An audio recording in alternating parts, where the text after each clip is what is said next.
वारकरी संप्रदायातील थोर महात्मे व महाराष्ट्रातील विचारवंतांची दुर्मिळ कीर्तने, प्रवचने, व्याख्याने ऐकण्यासाठी सुरेश महाराज सूळ या यूट्यूब चॅनलला अवश्य सबस्क्राईब करून बेल आयकॉन दाबा. प्रीतिभंग माझा केला पांडुरंगा. का देवा तुम्ही असं केलं? तुमच्या पोटात दुखत होतं नाही का? आम्ही भक्तीचा आनंद लुटीत होतो तर असं आकडत होतं तुमच्या पोटामध्ये. अरे तुलाही मिळत होता ना भक्तिरस प्यायला, आम्ही काय एकटे पित होतो का? तुम्हालाही देवा तो आनंद मिळत होता. मग का आमच्या याच्यावर विरजण टाकलं? का घात केला आमचा? तुकोबाराय म्हणतात, देवा तू माझ्या प्रेमाचा भंग केलेला आहेस. माझं भक्तीचा रस पिण्याचं तो काय केलंय? मंद पाडलंय, मला ताटावरून उठवलंय. आणि त्याच्यामुळं आता मी काय मागं पुढं पाहणार नाही. म्हणून काही न ठेवीची उरी. आता बाकी काही ठेवीतच नाही मी भी.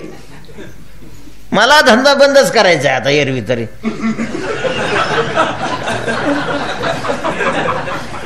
मला धंदा चालू असताना मग बाकी राहिली ना तर चला पुढच्या ह्याच्यामध्ये हे कर, त्याला बंद करायचं, बाकी ठेवून नाही चालत.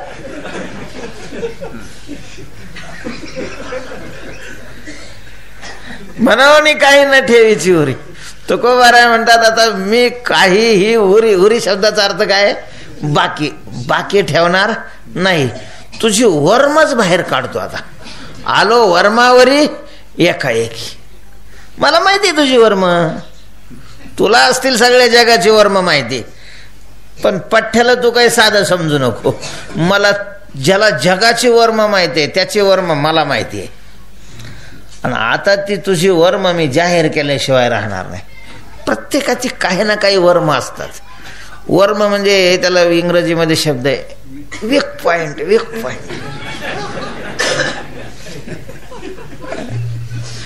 तो किती इकडं गर्जना करू द्या, तिथं जर स्पर्श केला तर आपोआप त्याचं तोंड काय झालं पाहिजे? बंदच झालं पाहिजे. त्यानं बरं करतोच म्हटलं पाहिजे, तर त्याची आपोआप काय होऊन जाते? बंद होऊन जाते. बंद. तुकोबाराय म्हणतात, याची वर्म मला माहिती आहे. काय लय फुगीरपणा करतो, मग माझ्या नादी लागतो काय? माझ्या प्रेमाचा भंग केला, माझा भक्तिरस काय केला?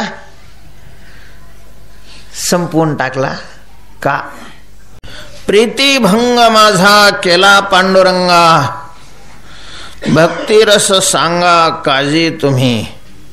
म्हणून काही न ठेवीची उरी, आलो वर्मावरी एकाएकी. देखोची का न देखोची काही परती माघारी, उरली ते उरी नाही मुळी. तुका म्हणे आला अंतरस खंड, तरी माझे तोंड खवळले. म्हणून काही न ठेवीची उरी, आलो वर्मावरी एकाएकी. तुकाराम महाराजांनी आता आसूडच घेतलंय या अभंगावर हातात. देवाबरोबर तुकोबाराय भांडतायत. प्रत्यक्ष अजून भांडणाला नाही सुरुवात झाली, पण मी भांडणाकरता का प्रवृत्त झालो याचं कारण तुकोबारायने या अभंगामध्ये स्पष्ट केलेलं आहे. तुकोबाराय चिडलेले आहेत देवावर. राग आलाय तुकोबारायांना देवाचा. देवाचा राग आला. हा, देवाचा राग आला. तुकाराम महाराजांना देवाचा राग आला का नाही? तुकाराम महाराजांना जर देवाचा राग आला तर त्याच्यात वावग काय आहे? खोटं पाहिल्यानंतर कोणाचाही राग येतो माणसाला, आणि यावा जिवंतपणाचं ते लक्षण आहे. न यावा तो कैसा राग, खोटे मग देखो नाही. खोटं देखून राग कसं काय येऊ नये? गुलामगिरी आहे. गिरीतला माणूस आहे तो, ज्याला खोटं पाहूनही काय येत नाही, राग येत नाही. ते काय मोगलाईतले होते का तुकाराम महाराज? मोगलाईतली माणसं कुठंतरी आता डोकं वर काढायला लागली, कारण पिळून गेले होते गुलामगिरीनं. पार निर्जीव बनवलेलं होतं. त्यामुळं जरी अन्याय दिसत असला, जरी खोटं दिसत असलं, तरी मान उचलण्याची हिंमत, सामर्थ्य त्यांच्यामध्ये राहिलेलं नव्हतं. तुकोबाराय म्हणतात, मी काय असं तुझा गुलामगिरीत वाढलेलो नाही. काय येऊ नये राग, सांग ना, का तू अशा प्रकारचा खोटारडा व्यवहार करावा? काय केलं होतं नेमकं देवानी? तुकाराम महाराज एवढे देवावर प्रेम करणारे आज क्रोध करताय.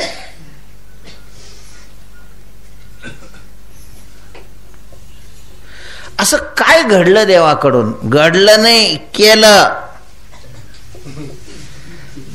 करणं वेगळं, होणं वेगळं आणि घडणं वेगळं. घडलं पिडलं नाही याच्याकडून, यानं केलं, याला सवय आहे घाण.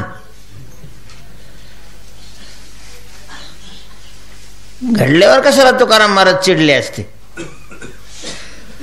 घडणाऱ्या घटनेला समोरची व्यक्ती जबाबदार नसते, नियती जबाबदार असते. अकस्मात एखादी गोष्ट कोणाच्याही ध्यानी मनी नसताना जी होते तिला काय म्हणतात? घडले म्हणतात. घडले हेतू पुरस्सर, बुद्धी पुरस्सर जे केलं जातं त्याला घडलं नाही म्हणत. केलं केलं, क्रोध हातोय त्याच्याकरता. तुकाराम महाराज म्हणतात, याचा सगळा हा डाव आहे, यानं कुठाने केलेले आहे, याला सवय घाण लागलेली आहे, यानं केलंय हे सगळं. अहो पण केलं काय हे तरी सांगा ना. एवढंच चिडायच्या अगोदर नेमकं आम्हाला कळू दे तरी की काय केलंय यानं, ते खोटं कसं आहे, का तुम्ही एवढे रागावले देवावर? तुला लय देवाचा पोळका आला काय? तसं नाही महाराज, पण आता आम्हाला समजलं तरी पाहिजे ना, हा काय करतो ते, तुम्ही का रागावता, ते काय केलंय याने? तुकाराम महाराज म्हणतात, यानं दोन गोष्टी केल्या. दोन गोष्टी घोडचुका केल्या, मुद्दाम होऊन केलेल्या आहे. काय, कोणत्या दोन चुका? प्रीतीभंग माझा केला पांडुरंगा, भक्तिरस सांगा काजी तुम्ही. प्रीतीभंग केला आणि भक्तिरस माझा भंग केला. यानं माझ्या प्रेमाचा भंग केलाय. प्रीतीभंग हा फारच मोठा धक्का असतो महाराज. विश्वासभंग, विश्वासाभंग, प्रीतीभंग, श्रद्धाभंग होणं हे मनुष्य सहन नाही करू शकत. सर्वसामान्य मोह असतो आणि त्याला आपण प्रेमाचं नाव दिलेलं असतं. संसारामध्ये एकामेकावर केलं जाणारं प्रेम ते प्रेम नसतं खरं. तो सरळ सरळ काय असतो? मोह असतो. स्वार्थ पुरस्सर असतं त्याच्यामध्ये. आपल्या सुखाच्या हेतूने दुसऱ्यावर प्रेम करणं हे शुद्ध प्रेमाचं लक्षण. आले का तुम्ही? आम्हाला असं वाटत होतं की माऊलीच असे करते की न कळत जाऊन पुन्हा चटांगे मारते. तुम्ही आहे तसेच, बरं काय हरकत नाही. ते एका दिवसा करता जाते, हे 8-8 दिवसा करता जातात. पुन्हा म्हणतात नाही नाही मी इथंच आहे की, कुठे गेलो, केव्हा गेलो.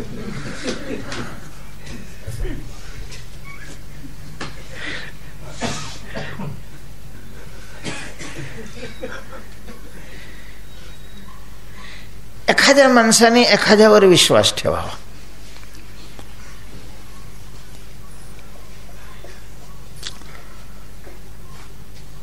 आणि त्यांनी त्या विश्वासाला जर तडा दिला आणि चला ते पैसे दिले नाही त्याचं काही नसतं, पण त्याच्या विश्वासाला जर ठेच बसली, त्याच्या विश्वासाला जर धक्का लागला तर मग तो असा तळफडून उठतो. तो तळतळतो, त्याच्यावर तळतळतो. पैशाबद्दलचा प्रश्न नाही, प्रश्न कशाबद्दलचा आहे? विश्वासाला तडा गेल्याबद्दलचा प्रश्न.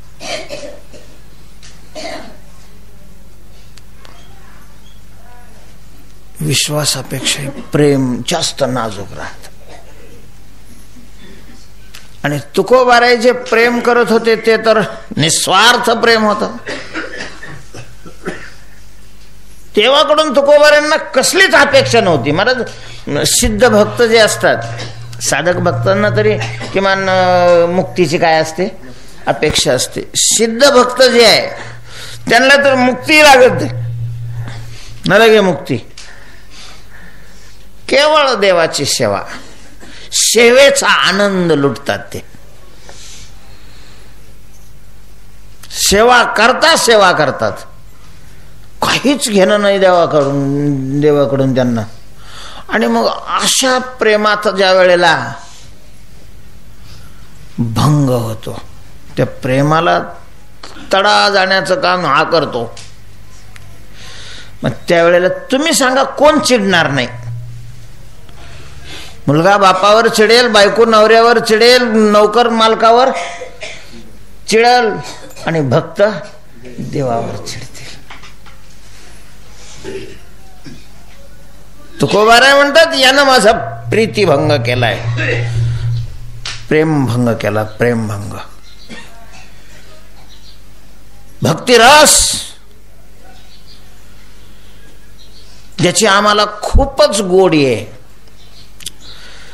भक्तांना देवाची तितकी गोडी नसते जेवढी देवाच्या प्रेमाची, भक्तीची गोडी असते. साधक अवस्थेमध्ये देवाची गोडी असते, पण नंतर देवापेक्षाही देवाच्या सेवेची गोडी विशेष रूपाने लागते. आणि त्याच्यातला आनंद, मग त्याच्याकरता ते पुन्हा जन्म घेण्याची त्यांची तयारी असते. तशा प्रतिज्ञा असतात, घेईन मी जन्म याच्यासाठी. देवा तो का म्हणे, गर्भवासी सुखे घालावे आम्हाशी वगैरे वगैरे. भक्ताच्या ठिकाणी असणारं जे प्रेम आहे, त्या प्रेमाचं स्वरूपच आगळं वेगळं आहे. खर तर शब्दांनी व्यक्त करता येईल असं ते काय नाही, प्रेम नाहीये. अनिर्वचनीयम प्रेम स्वरूपम, अनिर्वचनीय अशा प्रकारचं प्रेमाचं स्वरूप आहे. आता व्यावृत्तीनंच वर्णन. जसं भगवंताचं स्वरूप हे अनिर्वचनीय आहे, तसंच भक्ताच्या ठिकाणी असणारं जे प्रेम, त्या प्रेमाचं स्वरूप आहे कसं आहे? अनिर्वचनीय, अनिर्वचनीय. म्हटलं मग जगही अनिर्वचनीयच आहे ना. दोरीवर भासलेला सर्प सुद्धा वेदांतांनी कसा मानलाय? त्या अनिर्वचनीय शब्दाचा भाव वेगळा आहे, अर्थ वेगळा आहे. तिथं अनिर्वचनीय शब्दाचा अर्थ निर्वचन म्हणजे सांगणं, आणि म्हणजे त्या सांगण्याचा अभाव, म्हणजे सांगताच येत नाही असा त्याचा अर्थ नाहीये. तिथं सदरूपाने किंवा असदरूपाने सांगता येत नाही हा त्याचा काय आहे? भाव आहे. आहे म्हणावं बाद होतो, नाही म्हणावं प्रत्यक्ष प्रतीतीला येतं. म्हणून स्वतःहून विलक्षण म्हणजे अनिर्वचनीय. असा अनिर्वचनीय शब्दाचा पारिभाषिक अर्थ आहे वेदांतामध्ये. शब्दार्थ नाही आहे, शक्यार्थ नाही. तो कोणता अर्थ आहे? पारिभाषिक. आणि इथं अनिर्वचनीय परमात्मा स्वरूप अनिर्वचनीय आहे, प्रेम स्वरूप अनिर्वचनीय आहे असं जे म्हटलं जातं, ते इथं अनिर्वचनीय शब्दाचा पारिभाषिक अर्थ नाही. इथं काय आहे? शक्य अर्थ आहे, शक्य अर्थ. वचनीय म्हणजे सांगण्याला योग्य, आणि म्हणजे नाही, ज्याच्याबद्दल सांगता येत नाही. शब्दच अशा प्रकारचे पुढं सरकत नाही, तिथून मागं फिरतात. येतो वाचा निवर्तन्ते अप्राप्य मनसा असं. मनोवाचातीत तुझे हे स्वरूप, जे शब्दातीत स्वभाव आहे. जसं भगवंताचं स्वरूप आहे तसंच नारद महर्षी सांगतात की हे जे प्रेम आहे, या प्रेमाचंही स्वरूप असं आहे. आणि मग ज्या वेळेला विधिमुखानं एखाद्या वस्तूचं वर्णन करता येत नाही, आणि शेवट वर्णन तर करायचं असतं, त्यावेळेला मग निषेधमुखानं केलं जातं. त्यालाच अतद्व्यावृत्ती म्हणतात. भगवंताचं वर्णन विधिमुखाने करताच येत नाही, म्हणून श्रुतीनं कशाने केलेलं आहे ते निषेधमुखाने, अतद्व्यावृत्तीने. प्रेमाचंही स्वरूप कसं आहे? अतद्व्यावृत्तीने. जिथं वर्णन केलंय तिथं विधिमुखानं नाही केलेलं. गुणरहितम हे काही विधिमुखानं वर्णन आहे का? हे निषेधमुखाने. अतद्व्यावृत्ती, तिथं गुण नाहीत, तिथं कामना नाही.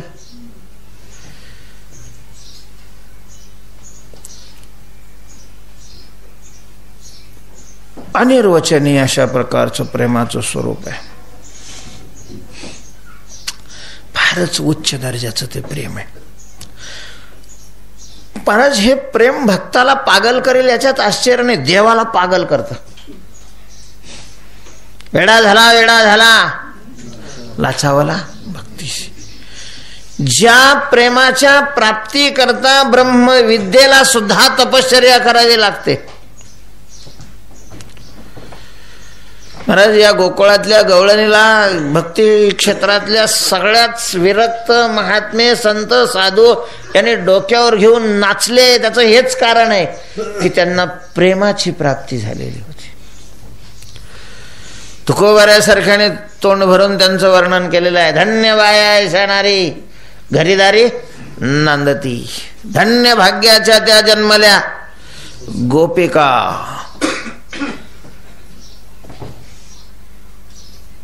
तर हे प्रेम त्यांना प्राप्त होतं. तुकोबाराय म्हणतात, एक तर हे प्रेम आम्ही मागत होतो तेव्हा यांनी द्यायला कितीतरी काळ लागला. काय करावं लागलं नाही आम्हाला त्या प्रेमाच्या प्राप्ती करता.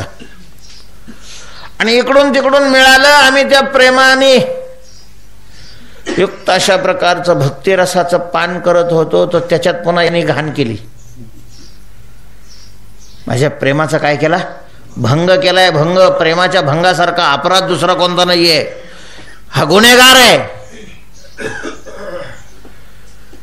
चिडलेले तुकाराम महाराज चिडले.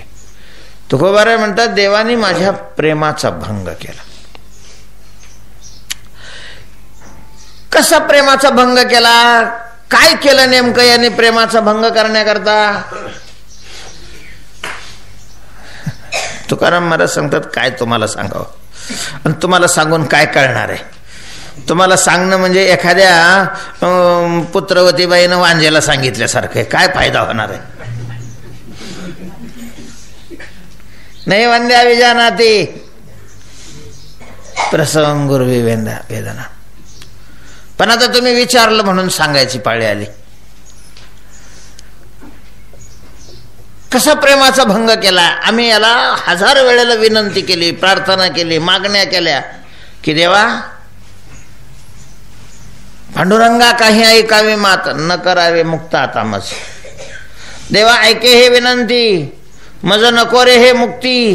तया इच्छा गती हेची सुख आगळे. आम्हाला तू मुक्त करू नको. आम्हाला अद्वैत स्थितीमध्ये समाधान नाही आमचं. आम्हाला ही स्थिती नको आहे. ती स्थिती ज्या साधनाने मिळते ते साधनही नको आहे आम्हाला. ज्याला लागतं त्याला दे तू. नको ब्रह्मज्ञान आत्मस्थिती भाव. मी भक्त तू देव ऐसे करी. देवा ऐके हे विनंती, मज नको रे हे मुक्ती. तया इच्छा गती हेच सुख आगळे. या वैष्णवांच्या घरी अद्वैती तो नाही, माझे समाधान. सर्वात्मक पण माझे हिरोनीने तो कोण. 1000 वेळेला याला आम्ही मागे विनंती केली की आम्हाला ही स्थिती, हा भाव आमच्या मनामध्ये तू निर्माण होऊ देऊ नको. मग का बरं तुम्हाला नको होता हा अद्वैत भाव? आम्हाला भक्तीचा रस प्राशन करायचा आहे. आणि मग भक्तीचा आनंद लुटण्याकरता ही त्रिपुटीची गरज आहे. देव, भक्त आणि भक्ती, आनंद.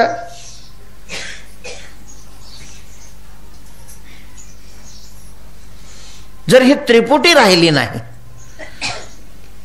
ती वास्तव वाटत असो किंवा काल्पनिक वाटत असो, पण त्रिपुटीची आवश्यकता आहे. तो भाव आमचा याने नष्ट केला.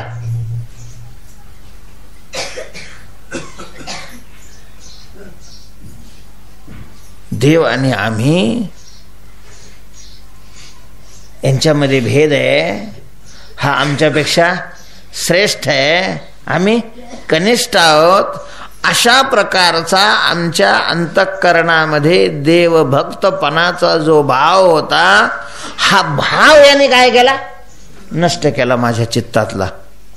माझ्या चित्तामध्ये असा भाव निर्माण होऊ लागलेला आहे. तुकोबारांच्या लक्षात आलं ना, द्वैताची प्रतितीच संपत चाललेली आहे, कशातच भेद दिसायला तयार नाहीये. सगळं आपलं स्वरूप आहे, किंबहुना चराचर आपणच झाला. जबरदस्तीनं भांडण्याकरता तरी हे द्वैतावर आलेले आहेत. आतून तेही द्वैत काय होत चाललंय, विरत अशा प्रकारचं चाललेलं आहे. आणि म्हणून तुकाराम महाराज म्हणतात की आता होऊनच जाऊ दे शेवटला एकदा, नंतर पूर्ण अद्वैतात बुडल्यानंतर तर मला काही भांडण करता येणार नाहीये. माझा प्रेम भंग केला, माझ्या भक्ती रसाचा भंग केला, मला ताटावरून उठवलं, ताटावरून. याने जेवत असताना एखाद्या का ना तरी भनंग दवडीता भानियावरून चिडलेलं आहे तुकाराम महाराज. याच्या बापाचं काय चाललं होतं, काय बिघडत होतं याचं. जगात कोणीच भेदात नाही, जीवन जगत, मी जगत होतो असतं तर याचं काय बिघडलं असतं. नाही आम्हाला मुक्ती लागत, गंज याच्या लय मोठी महत्वाची आहे, ज्याला द्यायची त्याला दे, आम्हाला लागत नाही ना. लागत नसताना का द्यावी यानं, आम्हाला लागत नसताना आम्ही त्या ज्ञानाकरता प्रयत्न केला का, आम्ही बसलोय का कुठे विचारसागर ऐकायला, आम्ही केली का त्या दृष्टीनं कोणत्या गुरुची सेवा, तद्विद्य प्रणिपातेन प्रश्नेन सेवया, आम्ही आपलं विठ्ठल विठ्ठल म्हणतोय ना. मग यानं का हा भाव द्यावा आमच्या ठिकाणी. जर आम्हाला तो आवडत नाही, जर आम्हाला तो लागत नाही, आम्हाला नको होता, तर याचं काय बिघडत होतं आम्हाला जर असंच ठेवलं असतं द्वैतात तर. तुकाराम महाराज त्याच्याकरता काय झालेले, चिडलेले आहे. तुकाराम महाराज म्हणतात प्रीती भंग माझा केला पांडुरंगा, हे पांडुरंगा माझ्या प्रेमाचा तो काय केला भंग. महाराज याला सवयच आहे. मी काल यांना म्हणत होतो, विष्णू महाराजांना म्हणत होतो की लय याला सवय आहे लोकांच्या प्रेमाचा भंग करण्याची. पिढ्यापासून इथं पूजा चालू होती आणि खूप चांगली पूजा करत होते. मला तरी वाटायचं अधून मधून का नाही हे इतक्या लाड करण्याच्या लायकीचं नाहीये.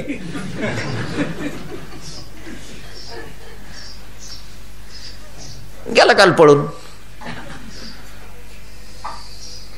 काय काय काय कशा करता गेला सर, न्याला म्हणतच नाही आम्ही. याला सवय आहे असे लोकांच्या प्रेमाची भंग करण्याची. त्याला काय नाही वाटत, त्याचं अंतःकरण म्हणजे असे दगड भरलेले दगड, त्याच्यात निष्ठुर आहे देव. लोकाला किती वाईट वाटेल बा, लोकाला किती दुःख होईल. शेवट सगळ्याच्या मनामध्ये भावना देणारा तर आहे ना. कोणी एखाद्यानं चोरी नसेल तर त्याला चोरी करायला लावणार तर हेच आहे.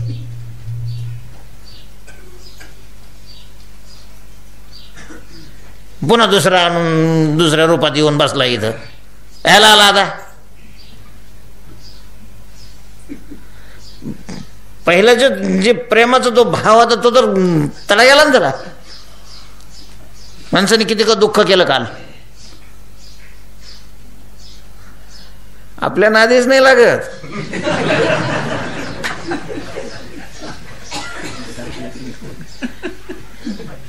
नंगे को खुदा भी डरे.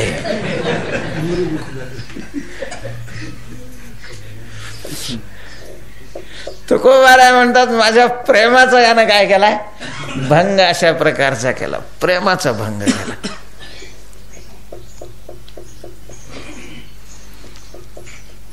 प्रीती भंग माझा केला पांडुरंगा. का देवा तुम्ही असं केलं.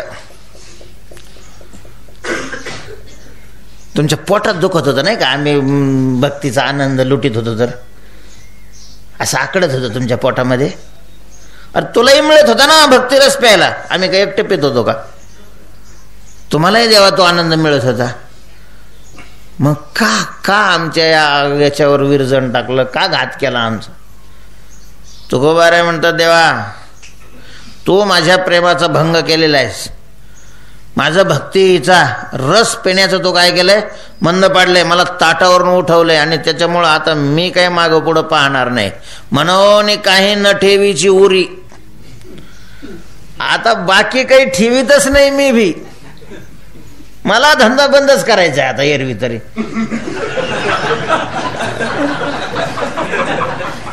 मला धंदा चालू असताना मग बाकी राहिली ना तर चला पुढच्या ह्याच्यामध्ये हे कर, त्याला बंद करायचं, बाकी ठेवून नाही चालत.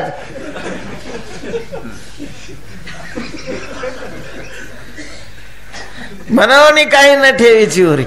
तुकोबाराय म्हणतात, आता मी काहीही उरी शब्दाचा अर्थ काय, बाकी ठेवणार नाही. तुझी वर्मच बाहेर काढतो. आता आलो वर्मावरी एकाएकी. मला माहिती तुझी वर्म, तुला असतील सगळ्या जगाची वर्म माहिती, पण पठ्ठ्याला तू काही साधं समजू नको. मला ज्याला जगाची वर्म माहिती आहे त्याची वर्म मला माहिती आहे, आणि आता ती तुझी वर्म मी जाहीर केल्याशिवाय राहणार नाही. प्रत्येकाची काही ना काही वर्म असतात.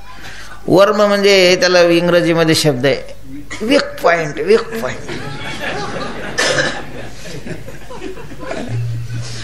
तो किती इकडं गर्जना करू द्या, तिथं जर स्पर्श केला तर आपोआप त्याचं तोंड काय झालं पाहिजे, बंदच झालं पाहिजे. त्यानं बरं करतोच म्हटलं पाहिजे, तर त्याची आपोआप काय होऊन जाते, बंद होऊन जाते, बंद. तुकोबाराय म्हणतात, याची वर्म मला माहिती आहे. काय लय फुगीरपणा करतो, मग माझ्या नादी लागतो काय, माझ्या प्रेमाचा भंग केला, माझा भक्तिरस काय केला, संपवून टाकला. का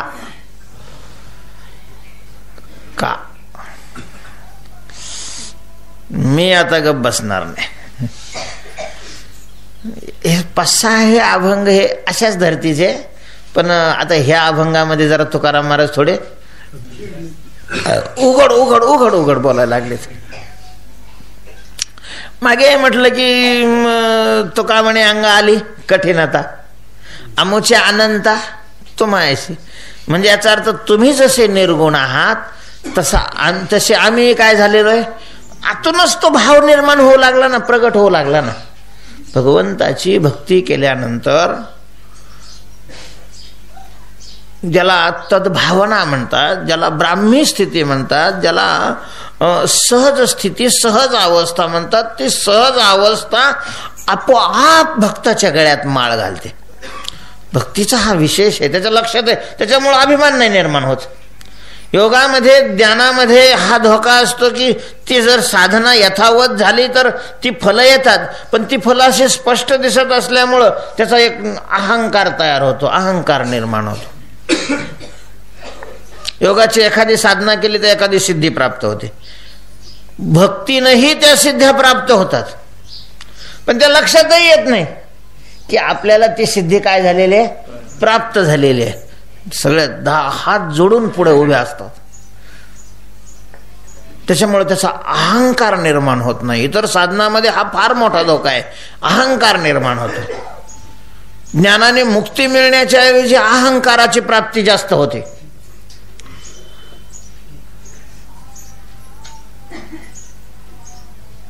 योगाने मुक्ती मिळण्याच्या ऐवजी अहंकाराची, तपाने तसंच होतं. अहंकार भक्तीमध्ये अहंकार, अर्थात भक्ती म्हणजे तुकोबारीने जशी केली, तुकोबारीने जशी सांगितली तशी भक्ती. आपण जिला भक्ती म्हणतो त्या भक्तीत तर आपल्या तर किती काही हेल्यासारखे अहंकाराने डबडबलेली काही माणसं कमी नाही आहे. हबप ते तुकोबारीने सांगितलेली तशी भक्ती करतच नाही आपण. जर तसे नाही केले तर मग तेही अहंकाराने मरणारच आहे.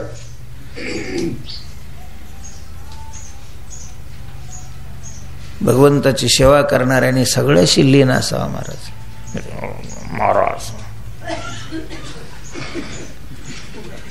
मग काय करता तीर्थाटने अहंकाराची प्राप्ती म्हणण्याचा काय अधिकार आहे? जर याला भजन करू नये, कीर्तन करू नये, दिंड्या काढू नये, अहंकाराने असा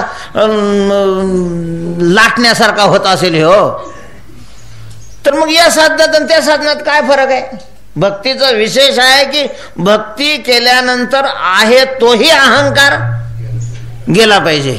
लीन सकाळाच्या तळा, लीन तरी सकाळाच्या तळा, तर भक्ती आहे. त्याचा अहंकार वाढत असेल तर एक तर तुकोबारांनी सांगितलेली भक्तीच करत नाही तो, कारण भक्तीचा प्रभाव आहे. उठा उठी अभिमान. कुठला व्हायचे प्रमाण? काय याचा अर्थ काढायचा? तिथंच आहे आपण, तिथंच जिथं राहून सेवा केल्यानंतर तात्काळ काय जातो? अहंकार जातो. आणि जर आमचा अहंकार जात नसेल, वाढत असेल, तर याचा सरळ सरळ अर्थ आहे तुकोबारांना अभिप्रेत असणारी भक्ती आमच्याकडून होत नाही, आम्ही ती करत नाही.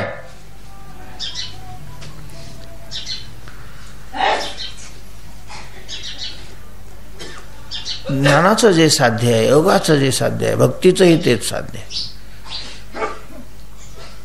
ज्ञानी मनुष्य ज्ञान या साधनाने मला मिळालं असं म्हणतो. योगी मी साधना केली म्हणून हे फल मिळालं असं म्हणतो. भक्त आमच्या साधनाने मिळालं असं म्हणतच नाहीत. त्याचं सगळं श्रेय कोणाकडे देतात? देवाकडे. देवाने अशा प्रकारचं केलं, देवाने अशा प्रकारचं केलं, देवाने हे सगळं केलेलं आहे. आमचा काहीच संबंध नाही आहे, देवाने हे केलेलं आहे. सगळ्याचं कर्तृत्व हे देवाकडेच लावतात. अर्थातच या अवस्थेचं कर्तृत्व तुकोबारांनी कोणाकडे लावलेलं आहे? देवाकडे लावलेलं आहे. पण तुकाराम महाराजांना ही अवस्था नको आहे, कारण ही अवस्था जीवदृष्टीनं जीवत्व संपवणारे जरी असले, परमपुरुषार्थ जरी असला, साकाष्टा सापरागती जरी असले, तरी भक्तीच्या दृष्टीनं घातक आहे.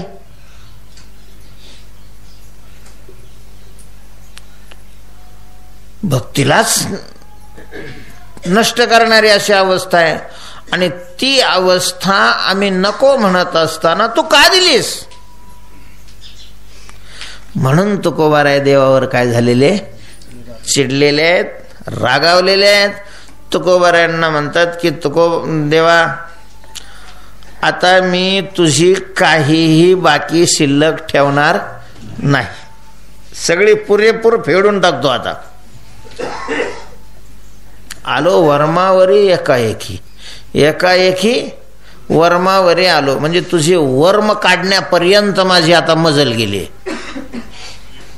आता तुलाही मी तसं ठेवणार नाही ना. आतापर्यंत तू तुझं बाकीचं सगळं झाकून ठेवून तुझे आम्ही गुणच सगळ्या जगामध्ये काय करत होतो? सांगत होतो. देव लय उदार आहे, बाप उदार देव अपरिमित, उदार तू हरी, ऐशी कीर्ती चराचरी. विठ्ठला रे तू उदार. तीच उदाहरणं आम्ही बी देत होतो, तीच लोकांना तरी कुठे लक्ष देत होतं? सुदामा ब्राह्मण दुःखे दरिद्रे पिढी लागा.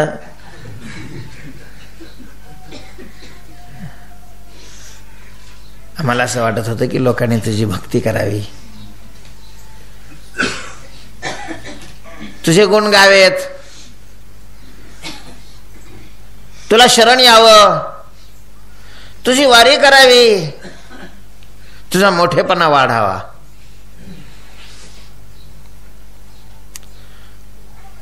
म्हणून आम्ही हे सगळं करत होतो. तो आमच्याच म्हणजे मुळावरच घात घातलास नाही का? अरे लोक पहा, जे त्यांचा प्रचार करतात ते गुन्हेगार असले तरी त्याला माग त्यांचे गुन्हे काढून टाकायला हवी. आणि तू म्हणजे जो तुझ्या नादी लागल त्याचंच वाटोळं करायचं नाही का?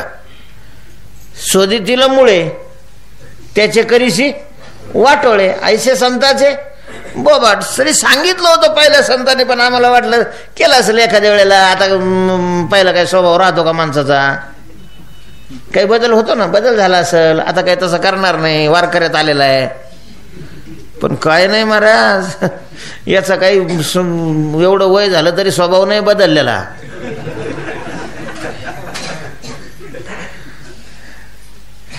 आणि मग तुकोबाराय म्हणतात, आता ते पहिलं जेवढं झाकून ठेवलं होतं ना तुझं, ते सगळं आम्ही आता काय करणार? उघड करणारा आलो वर्मावरी एकाएकी, न देखोची काही परती माघारी, उरली ते उरी नाही मुळी, न देखोची काही परती माघारी. आता भांडण करायला निघालेलोच आहे मी, तुझे सगळे अशा प्रकारचे वर्म बाहेर काढण्याकरता निघालोय. आता माग नाही फिरणार मी. एरवी तरी माग फिरणं हा आमचा बाणच नाही. न पालटे एक भक्त भोळाची भाविक.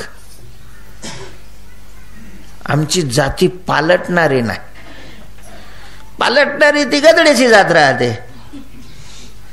गाढवाचे ताने पालटते क्षणोक्षणे. आमची ती जात नाहीये.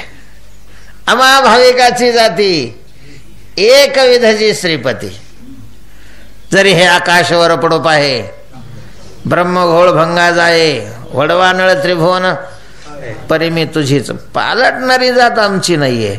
त्यामुळं आता आम्ही तुझ्या बरोबर भांडायला निघालेलो आहे, तुझे वर्म बाहेर काढायला निघालोय. आता इथंही आम्ही पालटणार नाही, नाही माग फिरणार. न देखोची काही परती माघारी.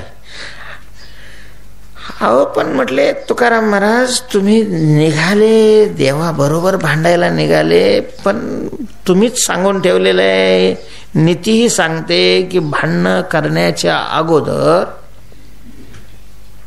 बलाबलाचा विचार करावा लागतो. बलाबलाचा विचार करावा लागतो. आवेशात येऊन एखादी गोष्ट केली तर ती फायद्याची नाही होत. ते शिशुपाळानं असं शहाणपणा केला होता. त्याच्या बी आत लय दिवसाचं खदखदत होतं. महाराज त्याच्याबरोबर हळद लावलेली आणि उपटून नेली होती. त्याचं असंच केलं होतं.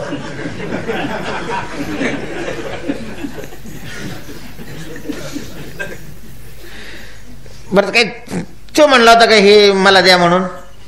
तिच्याच भाऊ त्याच्याकडे गेला, चांगले गुण पाहिले, सगळं ठरलं, तिथी काढली, पत्रिका छापल्या, त्याला हळद लागली. आता सारखी पूर्वी त्याच दिवशी हळद नव्हती लागत. कसोटी सामने व्हायचे. त्याच्यामुळं 8-8 दिवस अगोदरच हळदी लागायचे. म्हणजे इकडं हळद लावायची आणि तिकडं घेऊन जायचे. हळद लागलेली, सगळे लोक आलेले, मंडप दिलेला, ते मंगलवाद्य आणि ते बाकीचं सगळं. महाराज दुसऱ्या दिवशी लग्न आणि उचलला ना, याला मंडवळी घालून आलेला तो तिथं. शिशू महाराज ते मंडवळी बांधलेली होती ना, ते जानवासा घरात उतरलेला, ती मंडवळी बांधलेली तीन. आणि मग त्याला कळलं की बहू तो चली गई.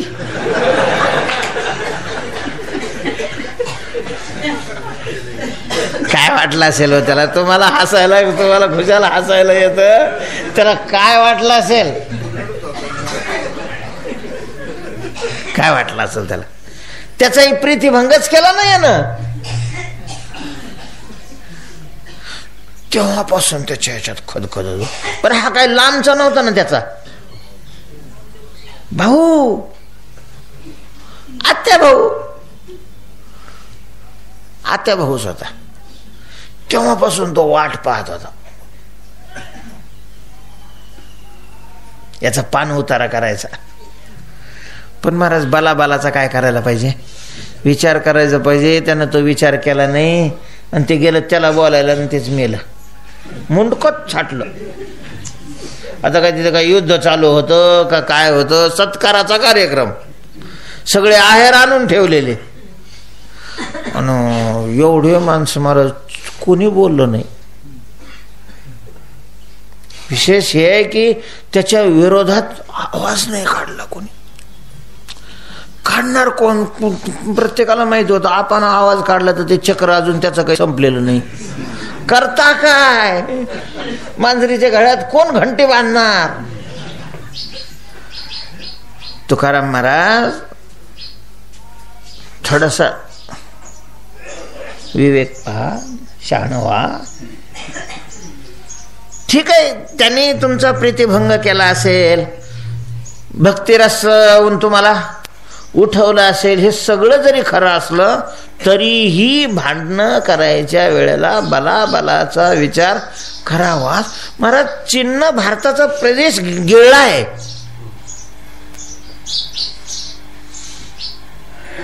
हे काही माहिती नाही काय भारताला? पण करता काय? बलाबलाचा विचार करावाच लागतो. मैत्रीचा हात घ्या, अजून थोडासा घ्या बा, करता काय? शेवट व्यवहारामध्ये बलाबलाचा विचार करणं गरजेचंच असतं. ज्याच्याशी विरोध करून आपलंच दुःख वाढत असेल तर अशाची विरोध करून चालत नाही. जाऊ दे बाबा, आता जे झालं ते झालं असं म्हणावंच लागतं. तुम्ही ज्याच्याबरोबर भांडण करायला निघालेले, आज ज्याची वर्म बाहेर काढायला सत्ताधारी आहे तो सत्ताधारी, चराचरावर त्याची सत्ता आहे, कर्तुम अकर्तुम शक्ती संपन्न आहे तो. त्याची वर्म जर काढायला लागलं महाराज, एखाद्या साध्या लोकशाहीतल्या सत्ताधाऱ्याच्या विरोधात एखाद्याने नुसतं बोलायचा प्रयत्न केला तर कुठल्या कुठं त्याचं काय करतात ते कळूनही येऊ देत नाही. ह्यो तर सर्व सत्ताधारी आहे, जगदीश्वर आहे, सर्वेश्वर आहे. महाराज पहावत, आमचं तुमच्यावर प्रेम आहे म्हणून तुम्हाला सांगतो, तुम्ही थोडा विचार करा. तुकाराम महाराज म्हणतात, विचार कशाचा विचार करायचा आहे? अहो, तो तुमचं काय करील, काय काय ठेवलंय माझ्याजवळ, आता काय उरलंय माझं ते हा नुकसान करणार आहे. उरली ते उरी नाही मुळी, मला मुळात माझंच काही शिल्लक राहिलेलं नाही. हा काय करेल? करून करून काय करणार आहे? काही काही मारे असे नंगट असतात माणसं, चला पोलीस स्टेशन मध्ये चला. पोलिस सुद्धा म्हणतात, कशाला आणलो यांना? पोलिस सुद्धा काहीच नसतं त्याच्याजवळ, काय जप्त करायचं आणि काय करायचं मध्ये टाका. आण चहा म्हणते लगेच, सकाळी टाइम झाला चहा आण. अहो, मी घेतलं नाही, तू घे नाही तर नको घेऊ, मला आण. तुकोबाराय म्हणतात, आता काय करेल आमचा हा? अहो, मारील मारील म्हणजे काय करेल? मुळातच देहाचा ना आमचा काय संबंध राहिलेला नाही. म्हणजे देह पडायच्या अगोदरच देहाचा ना आमचा संबंध तुटला. आता देहाचाच संबंध तुटल्यामुळे देह संबंधीचा संबंध राहण्याचा प्रश्नच नाही राहिला. सूक्ष्म देह सुद्धा राहिला नाही. काय करणार आहे हा? काय करून करून काय करेल? माझं काही शिल्लकच राहिलेलं नाही, उरली ते उरी नाही मुळे. म्हणून तुकोबाराय म्हणतात, तो काय म्हणे, आला अंतराशी खंड तरी माझे तोंड खवळले. त्याच्यात आणि माझ्यात जे अंतर होतं त्या अंतराचाच खंड व्हायला आलाय. त्याच्यामुळं माझं तोंड काय झालेलं आहे, खवळ. म्हणजे हा सगळा विचार करूनच तुकाराम महाराज निघाले होते बरं का. तुकाराम महाराज काय इतके हे असं वाटतं का तुम्हाला? हे सगळं आता करून करून काय करणार आहे हा? काहीच करू शकत नाही, हे तुकोबारायांना माहीत झालं होतं. आणि म्हणून तुकोबाराय म्हणतात, आता माझं तोंड कवळलेलं आहे. आपल्या कोणी तोंडाला हात लावू शकत नाही. आता याची वर्म बाहेर काढल्याशिवाय मी काय राहणार नाही. म्हणून काही न ठेवीची वरी आलो वर्मावरी एकाएकी. मागच्या वर्षी चातुर्मास झाल्यानंतर ज्ञानेश्वरी पूर्ण चिंतन करू असं आपण म्हटलं होतं. तर ज्यांनी ज्यांनी नावं दिलेले आहेत त्यांनी थोडीशी त्याच्याविषयी चर्चा करण्याकरता थांबायचं आहे, बाकीच्यांनी जायचं आहे. पुंडलिक वरदा हरे विठ्ठल श्री ज्ञानदेव ज्ञानेश्वर महाराज की जय. विठ्ठल विठ्ठल विठ्ठल विठ्ठल विठ्ठल.